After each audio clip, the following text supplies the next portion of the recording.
Santa Clarita's hometown station, AM 1220 KHTS. I have a special guest in studio, and I don't know if you know this, but we are taking a positive spin on, it's a kind of a new feature focusing on individuals that make a difference in the quality of our life here in the Santa Clarita Valley. Santa Clarita's Unsung Hero is what we're doing here, whether they are volunteering for a nonprofit that build homes for local vets or a student raising money for their school's library. KHTS will be interviewing people that make a difference in the Santa Clarita Valley and make this city so extraordinary. And that person this time around is Jim Backer. Jim, good to see you. Thanks for having me. Do you prefer Jim or James? Jim. Okay, that's what I thought, because it says Jim Backer on your website. Right. So I just wanted to make sure we cleared that up. Yeah, there you go. Okay, so how are you? Good, thank you. Okay, so how do you feel about that right off the bat here? What, we spotlight people that make the Santa Clarita Valley such a fantastic place to live. How do you feel about that honor? Well, I am honored to be included in that group. I think Santa Clarita is a great place to live. I've been here 30 years, and I think there's something special about a place that tries to identify needs and creates organizations or events or activities to fill those needs. And I think there are a lot of people out here that make this a great place to live and make it a special community. And it's not just the words of a special community, but it's the actions of what a community does to make itself a great place to live, to work. We need more working opportunities. My role in the chamber this year, we need more working opportunities. But you're thoughtful to think of me, and appreciate it. Yeah, well deserved. And so you talked about you moved here 30 years ago, but I want to talk about Jim Backer. I want people to know Jim Backer, young James Backer. Where did you grow up? Did you go to high school in California? Where'd you grow up? Well, I'm actually a native Californian by birth, but my folks moved back to my mom's hometown when I was 2 years old, and that's Omaha, Nebraska. Oh, okay. Go Huskers. Go Huskers is right. You live and die the Huskers. You know, there's no rooting and hope they have a nice game. Let me tell you a story. I had a neighbor who was from, my wife and I were living in Utah, and our neighbor was from Nebraska. Grew up a Huskers fan and stuff. Every Saturday, you'd hear, "You're a bum! You're a bum!" just screaming at the TV. Well, when I was growing up, we had this announcer in Nebraska named Lyle Bremser, and he was famous for just creating things, out of nowhere. And one of his famous ones was "Man, Woman, and Child," which. Where does that come into a football game? But you out in Nebraska on a Saturday, people are raking leaves, mowing lawns, and the radios are on, and you can hear them. And of course, now they're on TV probably every week. But in those days, in the '70s. But I really had a great experience in Omaha. Grew up playing a lot of sports, and we had very competitive tennis back then, and played in a lot of tennis leagues around the Midwest, and enjoyed that. And then I went to what I think is one of the more awesome high schools out there, Omaha Central High School, which is not famous for me, but a few people went there that you might know. Henry Fonda. I've heard of him. Gail Sayers. I also heard of him, yes. Thought you would. Yeah. Quite a few others in business that, some know, some don't, but it's over 150 years old, and it's really quite a high school. Cool. So that's my background. And that's where in Omaha, Nebraska. When did you come back here to California? Well, I came to California to go to college at Stanford in Northern California, and then after enjoying Stanford thoroughly and graduating from Stanford, my first job was at New Holland here in Valencia. Fantastic, cool. And so growing up, what did you want to do when you were younger?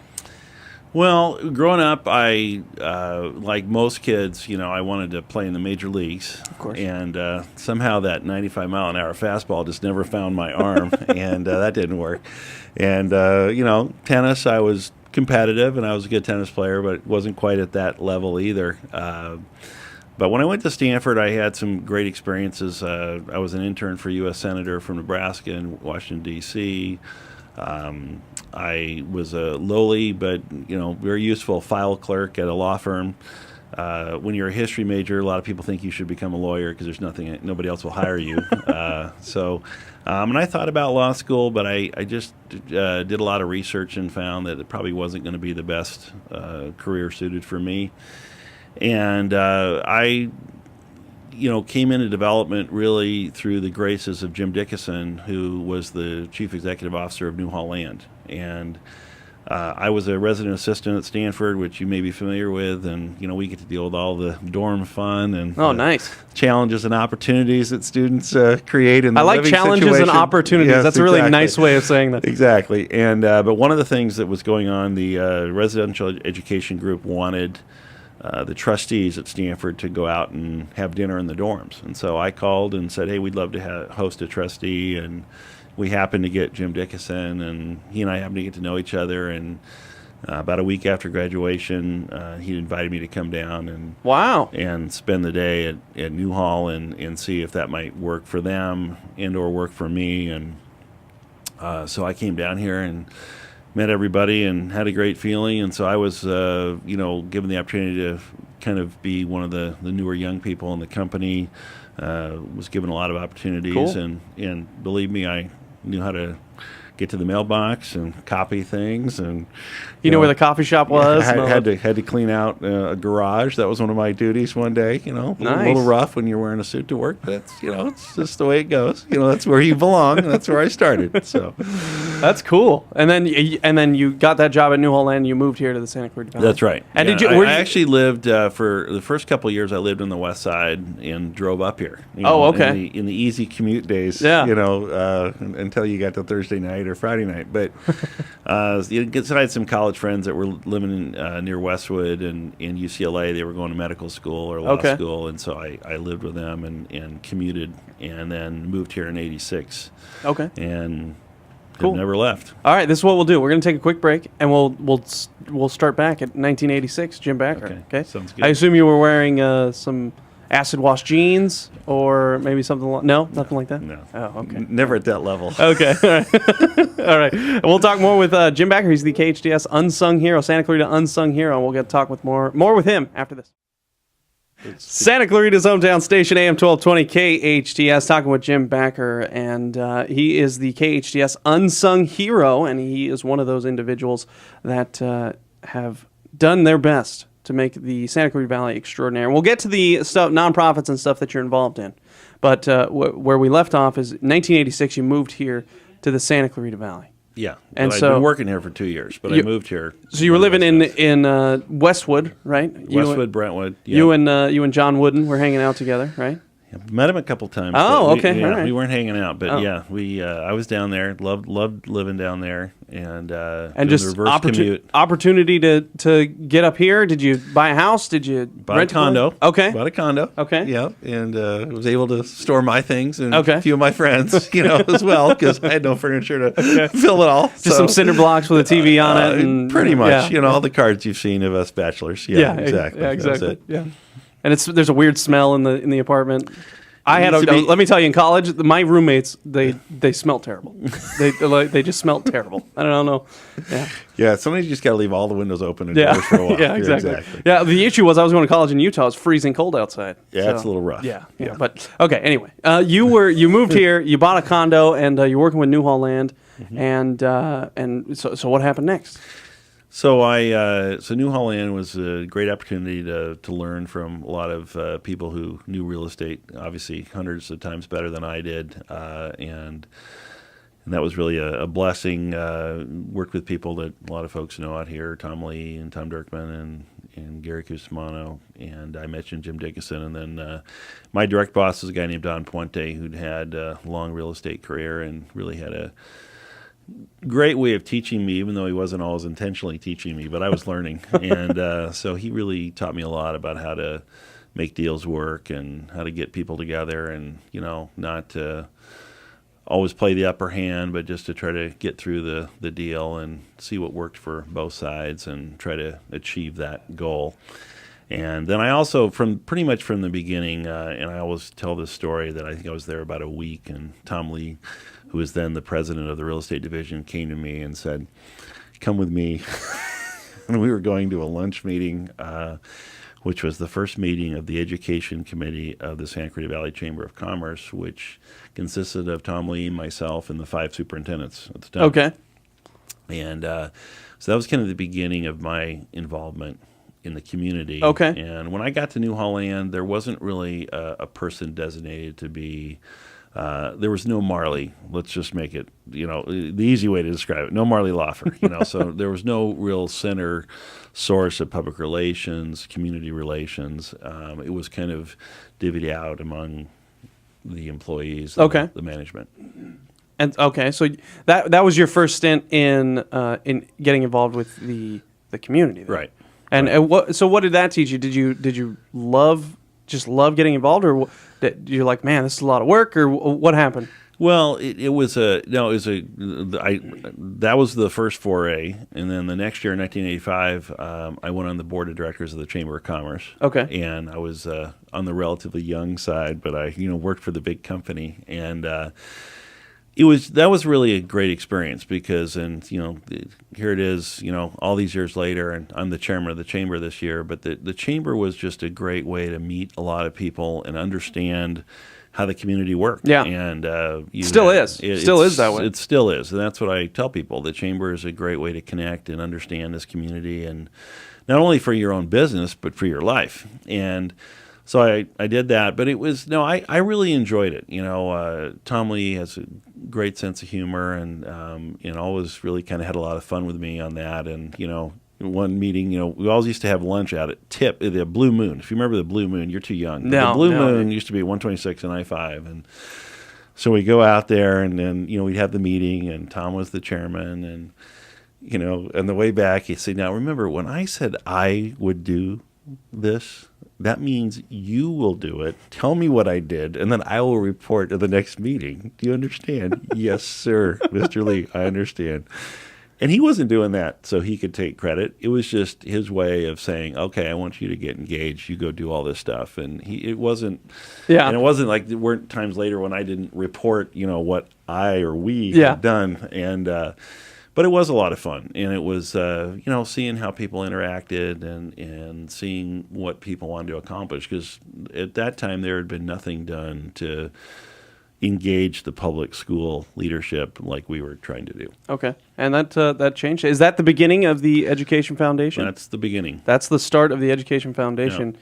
And are you still a board member? What involvement do you have now? I am the president of the Education Foundation, and the Education Foundation. We were a committee of the chamber for many years. So from '84 until '95, we were a committee of the chamber, and we kind of had our own autonomy and our own budgets and everything else. But it just it could get conflicted sometimes with the mission of the chamber, and if you make money at your event and they didn't make money on something else, guess what? They kind of want your money. Yeah. But they were very fair to us, and how it all worked out. A woman named Vicki Rudolph, now Vicki Black, was the executive director, and she was a terrific lady, and she really helped us get it all set up. And then we had change in management of the chamber. When she retired, and the next person basically said, "Why don't we make this a 501c3 foundation?" Yeah. So she did all the homework to do it. She was terrific, and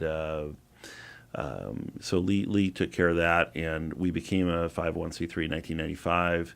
And we still had a very close affiliation with the chamber at that time, because there was a requirement that we had in our bylaws that the chamber had so many board members, and then the foundation had board members at large. And then we finally kind of did away with that last requirement about 7 years ago, when we hired an executive director, and we became pretty much, totally, fully independent of the chamber. Nice. And that was really... That's cool. And not only is that cool that, you started this, but it's cool that you were there from start to now. You're still there. I think that's still a cool there. thing. Still there. We just had the 30th annual Teacher Tribute dinner on April 16th, and which was really terrific to celebrate 30 years. We had the superintendent of instruction for the state of California, Tom Torlickson, there, and I think he really added to the event and honored us with his presence, and just sent me a great note saying how much he appreciated it and what an amazing community we have. That's cool. All right. Well, is it all right if we wrap things up? I'm going to do traffic, and then we'll come back with more Jim Backer. He is the KHTS Unsung Hero, and making this Santa Clarita Valley an extraordinary place. I also want to talk about some of the other nonprofits. I saw that you're involved with the what is it? The dental health, Right. It's dental Foundation health. for Children's Dental Health. Yeah. So we'll Yeah. talk about that more as And heart well. baseball. And heart baseball. Yeah, that is true. Okay, we'll talk about that. But right now, Santa Clarita's hometown station, AM 1220 KHTS. Make sure you go to hometownstation.com for all the latest and greatest in the Santa Clarita Valley. Speaking of the greatest in Santa Clarita, we have Jim Backer in studio, and he is the KHTS Santa Clarita's unsung hero, and he is one of those people working behind the scenes who aren't afraid to get their hands dirty and make the impossible a reality. And you know, it's a special thing, the SCV Education Foundation. So you were there from its inception, and you've been there ever since. You're now the acting president. Is it acting president, or you just say president? President. Okay, just Prez. Can I call you the Prez? Sure. Okay, yeah. I'm going to call you the Yeah, Prez. yeah. And okay, so for those people that don't know what the Education Foundation is, what is the SCV Education Foundation? Well, we started the Education Foundation to really try to develop relationships between business and the schools, and to try to get the community engaged that, you know, the public schools don't need to be told what to do necessarily, but they need our support and they need our help. And so we do a couple of programs each year to try to follow our mission. Principal for a Day gives the community leaders, business leaders, a chance to spend a day at the school, spend a morning, really a Friday morning, and then join us for lunch, and just to get some hands-on look, you know, and we call them Principal for a Day, but you know, they might get a hold of walkie-talkie. Yeah, that's no, about as close as they get, you know, to really. And even big then, principal. their walkie-talkie doesn't have batteries Even in it. then, I don't think it works, Yeah. but they think it works, and they get to make announcements once in a while. But you know, it's just a way for them to get out to the schools and actually see it. People have plenty of opinions about things they don't see, so we're trying to get them out there to see it. Teacher tribute, we honor one teacher from each school, and it's an outstanding teacher who is selected by their peers. Awesome. It ends up being about less than 3 or 4% of the total teaching body in the Santa Clarita Valley that we honor each year. And that's really to highlight the value they are to our community, the teachers, and you know, what they mean to the kids and the families in this town. We do a literacy festival, which we've done for 8 years now, and that's obviously designed to put some focus on literacy. We've had a great partnership with the City of Santa Clarita and their library system recently, and we'll continue that later this year. We do a program in the schools called Read With Me, where we have volunteers go in and read with kids in the primary grades to just help them get a little special attention and help them with some reading. What you find in this town is there are a lot of kids that aren't comfortable reading. Yeah. And it's something that they may or may not get help from parents at home. A lot of times parents don't know how to help. If they don't read themselves or it's from a different language, it becomes difficult. So we're trying to do a little bridging the gap. We've started an after-school program to help with this issue too. So we're really hands-on in that way. And again, that's done in direct coordination with the schools. You know, we're not going in and telling anybody. We're just saying, hey, a couple kids need individual attention that we can help provide. We do a scholarship program every year. We've been doing it since 1988, and we offer college scholarships, cash towards college scholarships.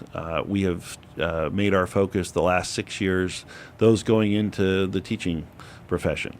So if you're going to go and become a teacher, we want to support that and honor that. I'm trying to think if I'm missing anything. I'll be shot later, executive director. But well, you can go to scveducationfoundation.org and you can find out all the information that's there. exactly right. Yeah, so you can Exactly go right. there, and I wanted to ask you about the.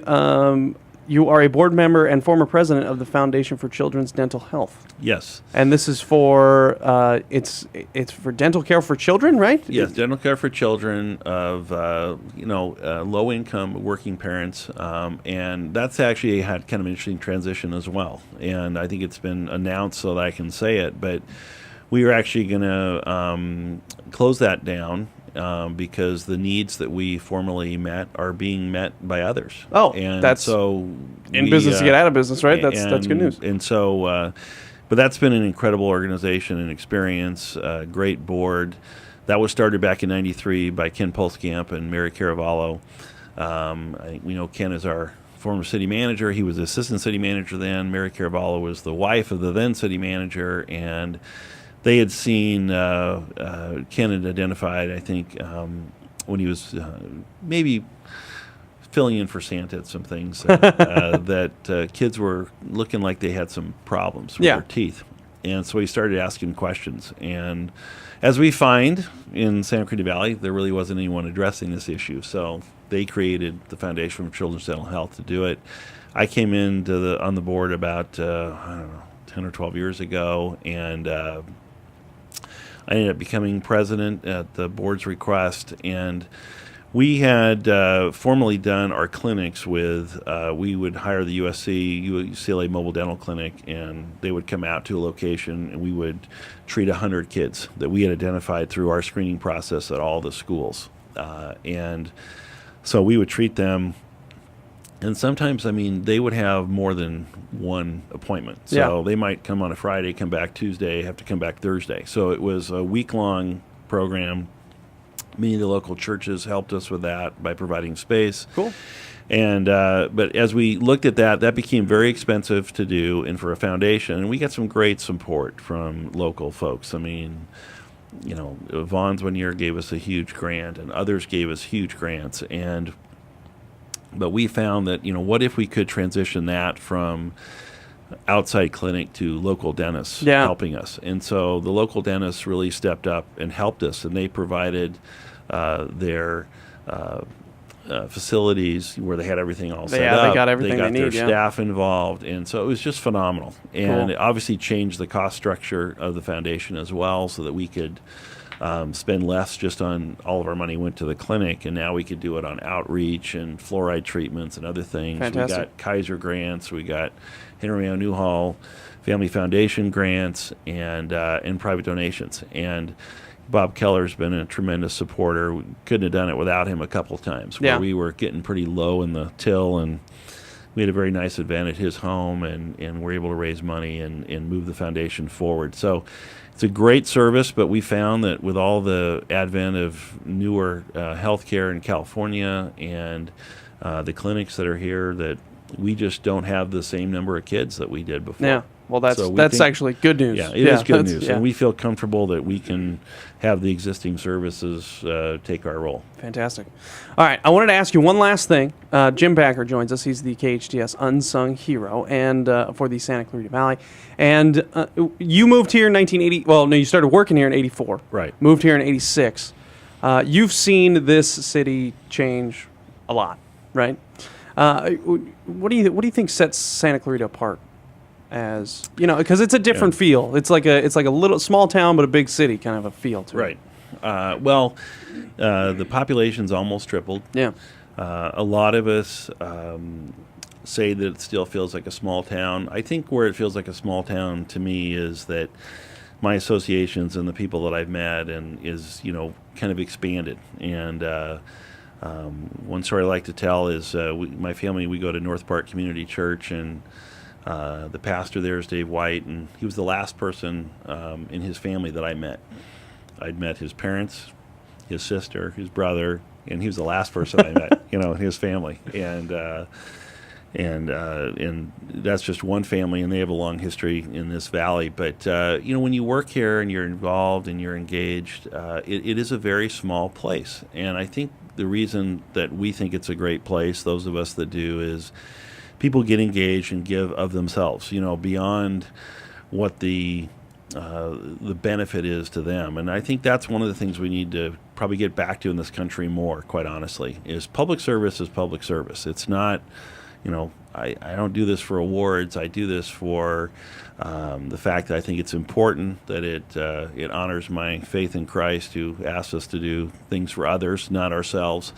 And that I think it's just I've had the example of my parents, my in-laws, all have been very involved in community service and above and beyond. And that includes giving back to a little old, at dear old Stanford, and trying to support that. Even 30 years is brutal to be reminded of that I'm going back for my reunion this year.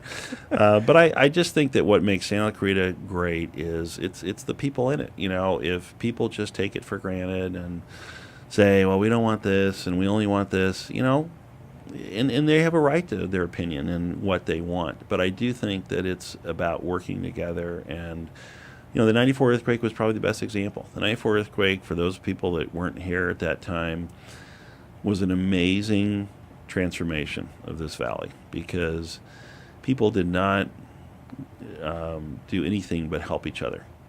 Yeah.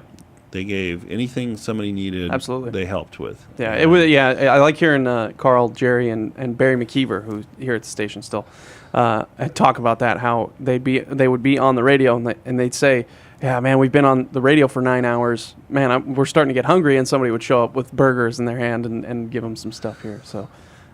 Yeah. You ever had scrambled eggs off a grill before? That's what we were making. Oh, yeah, I bet. Yeah, they were barbecues all over the place because there was no electricity. So Exactly. all the frozen meat in the freezer was getting cooked up. Let's go. Yeah, exactly. Jim Backer, KHTS Unsung Hero. Appreciate you. Congratulations on the honor, and we appreciate all that you do in this valley. My pleasure. Excellent. Jim Backer, he's our KHTS Unsung Hero.